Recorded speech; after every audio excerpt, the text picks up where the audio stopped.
భారత్ 2047 కల్లా అధిక ఆదాయ దేశంగా మారనుందా?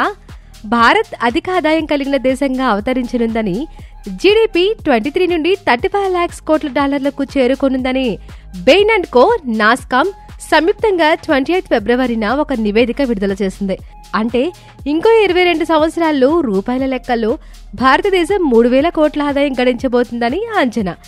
దాదాపుగా 20 కోట్ల ఉద్యోగాలకు భారతదేశం హబ్ కానుంది.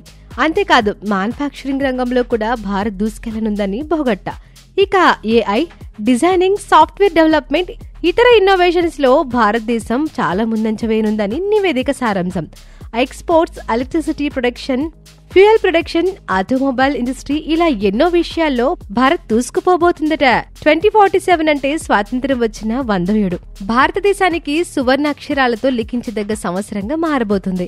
భావి భారత పౌరులుగా మనందరికీ ఇది గర్వకారణం కాబోతుంది. ఇలాంటి మరిన్ని ఇంట్రెస్టింగ్ విషయాల కోసం వెంటనే మా ఛానల్ ని సబ్స్క్రైబ్ చేయండి. ఒక్కసారి ముందున్న వీడియోస్ అన్నిటి ఒక లుక్ వేసేయండి. మీ లైక్ మాకు చాలా ఎంకరేజింగ్ గా ఉంటుంది బ్రో. సో వెంటనే మీరు లైక్ కొట్టేసేయండి. Thank you for watching.